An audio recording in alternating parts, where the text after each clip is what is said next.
और इस बीच आपको बड़ी खबर बता रहे हैं, शराब नीति घोटाला मामले में सुप्रीम कोर्ट से संजय सिंह को जमानत मिल गई है। बड़ी और अहम जानकारी आपको दे रहे हैं।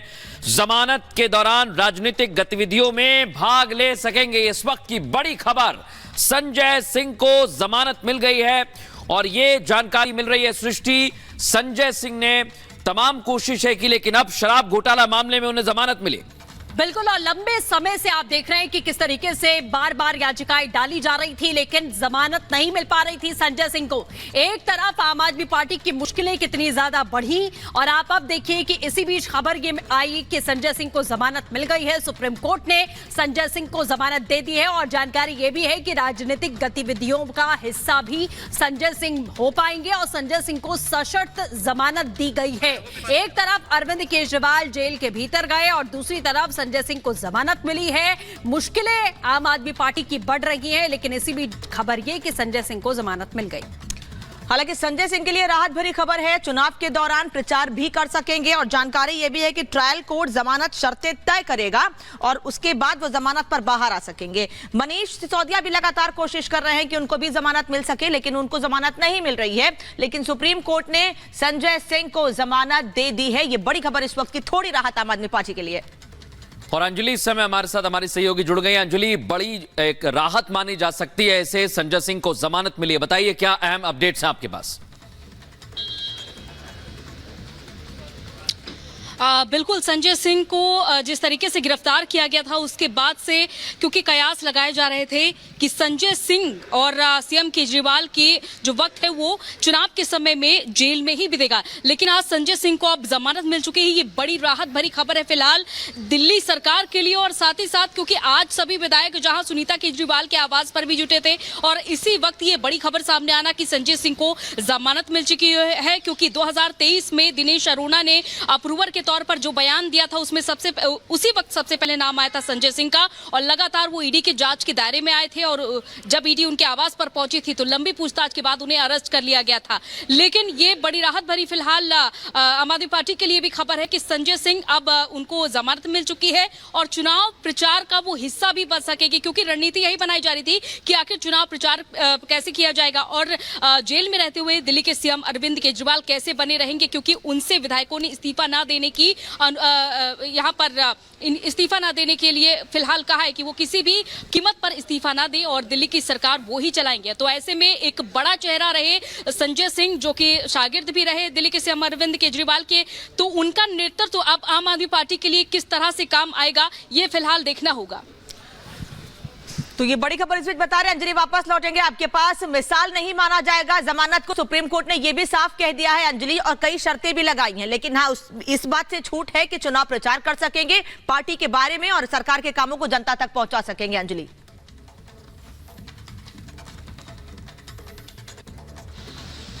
बिल्कुल बिल्कुल, देखिए जैसा कि कोर्ट ने साफ किया है कि संजय सिंह को मिली राहत किसी दूसरे मामले में उदाहरण नहीं बनेगी और राजनीतिक गतिविधियों में भाग ले सकेंगे। तो ये बहुत बड़ी बात है। जैसा कि मैंने पहले कहा कि कोर्ट ने भी ये साफ कर दिया है कि राजनीतिक गतिविधियों में संजय सिंह अब भाग ले सकेंगे। और आपको ये भी बता देते हैं कि 6 महीने बाद अब संजय सिंह जब जेल के बाहर आएंगे तो क्या रणनीति के साथ आएंगे और क्या बड़े कदम उठाने वाले हैं ये फिलहाल देखना होगा। साथ ही साथ सुप्रीम कोर्ट ने ये भी रुख कर दिया है कि किसी भी तरह से उदाहरण के तौर पर इस रियायत को ना देखा जाए दूसरों के लिए क्योंकि दिल्ली के सीएम अरविंद केजरीवाल जेल में हैं, तो ये उदाहरण के तौर पर ना देखा जाए कि अगर संजय सिंह को जमानत मिल चुकी है तो मनीष सिसोदिया और के कविता और दिल्ली के सीएम अरविंद केजरीवाल को भी इसी तरह से जमानत मिल सकती है। तो उदाहरण के तौर पर ना लिया जाए। हालांकि अब रियायत मिल चुकी है संजय सिंह को और अब वो राजनीतिक ये भी देखा जाएगा कि राजनीतिक गतिविधियों में भी भाग ले सके। बिल्कुल, और गणेश भी हमारे साथ में बने हुए हैं। गणेश, जानकारी ये भी है कि ईडी ने जमानत का कोई विरोध नहीं किया है। हालांकि शर्तें जो है वो अभी तय की जाएंगी कि किन शर्तों पर संजय सिंह को जमानत मिली है, लेकिन एक राहत ये आम आदमी पार्टी के लिए जरूर इस स्थिति में कहा जा सकता है।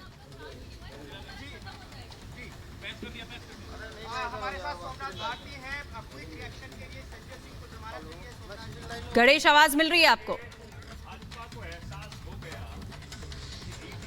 एक बार अपना सवाल पुनः दोहराएंगे, गणेश, सवाल यही है कि क्या आम आदमी पार्टी को ये राहत के तौर पर देखा जाए क्योंकि ईडी ने भी इसका कोई विरोध नहीं किया। देखिए, जिस तरीके से लोकसभा का चुनाव अब मुहाने पे तारीख हो चुकी है, एक तरीके से रण बच चुका है पूरी तरीके से आम आदमी पार्टी के लिए बहुत बड़ी ये जीत होगी एक तरीके से देखा जाएगा। अब जिस तरीके से दिल्ली के मुख्यमंत्री फिलहाल जिस तरीके से जेल के अंदर गए, आम आदमी पार्टी की तरीके से कहे हताश थी। आज दिल्ली के मुख्यमंत्री सुनीता केजरीवाल जिस तरीके से लोग मिलने के लिए आए, उनका कहना था कि हम एकजुट है। और अब जिस तरीके से आज संजय सिंह की बेल के लेकर जो खबर आई, एक तरीके से अब आम आदमी पार्टी के जिस तरीके जो कार्यकर्ता है, नेता, एक तरीके से ये उनके लिए ऊर्जा की बात होगी, क्योंकि लोकसभा का चुनाव एक से बढ़कर एक जो उनके नेता थे, चाहे दिल्ली के मुख्यमंत्री अरविंद केजरीवाल हो, मनीष सिसोदिया हो, सत्येंद्र जैन हो, खुद संजय सिंह जो जेल के अंदर थे, अब संजय सिंह को बेल मिलना आम आदमी पार्टी के लिए एक तरीके से यूं ठीक है अंजलि और गणेश, आपका बहुत बहुत धन्यवाद। इस तमाम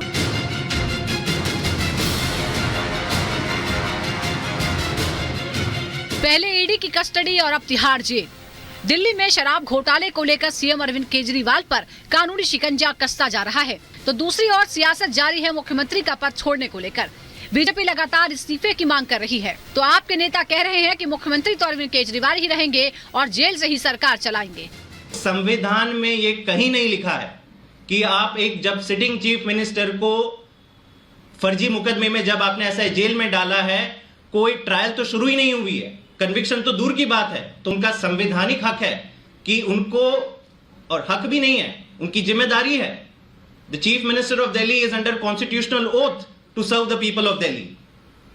तो उसके लिए जो भी उचित लीगल कदम हमें उठाने पड़े वो जरूर उठाएंगे, लेकिन मुख्यमंत्री अरविंद केजरीवाल जी ही बने रहेंगे, चाहे ये जितने दिन अरविंद केजरीवाल जी को जेल में रखें। आपके नेता और प्रवक्ता कह रहे हैं कि जेल से दिल्ली की सरकार चलेगी, लेकिन सवाल ये उठ रहे हैं कि आखिर जनता का क्या होगा? क्या जेल से सरकार चलाना इतना आसान है? चुने हुए मुख्यमंत्री को जबरदस्ती झूठे केस के अंदर जेल भेजा है। ये जनता भारतीय जनता पार्टी को चुनाव में जवाब देगी। इस देश का संवैधानिक प्रावधान ये कहता है कि कोई व्यक्ति चीफ मिनिस्टर नहीं रह सकता, उसे चीफ मिनिस्टर के पद से इस्तीफा देना होगा अगर वो अपने हाउस की मेजॉरिटी नहीं एंजॉय करता। Arvind Kejriwal enjoys the overwhelming majority of the Delhi Assembly.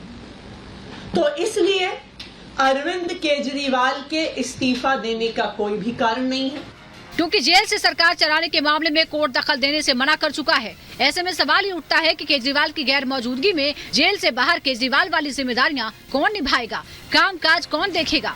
मैं आज आपसे वोट नहीं मांग रहा, आज मैं देश के 140 करोड़ लोगों को एक बड़ा भारत बनाने के लिए सहयोग मांगता हूं।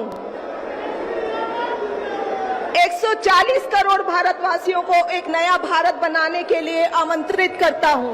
हाल के दिनों पर नजर डाले तो यही चेहरा सबकी नजर में है। दिल्ली के सीएम अरविंद केजरीवाल की पत्नी सुनीता केजरीवाल। सुनीता केजरीवाल अब तक कई बार सीएम का संदेश पढ़ चुकी हैं। दिल्ली के रामलीला मैदान में पार्टी की तरफ से आपका नेतृत्व कर चुकी हैं। इस नाम पर अभी मुहर भले ही न लगी हो, लेकिन अब मुहर लगने की एक और वजह सामने आ गई है। आतिशी और सौरभ भारद्वाज का नाम भी शराब कांड में जुड़ता हुआ नजर आता है। अब इन नेताओं पर भी शिकंजा कसने की आशंका है, क्योंकि तिहाड़ जाते जाते केजरीवाल ने बड़ा खेल कर दिया। वो कहावत तो आपने सुनी ही होगी, हम तो डूबेंगे सनम, तुमको भी ले डूबेंगे। Bureau report, republic Bharat.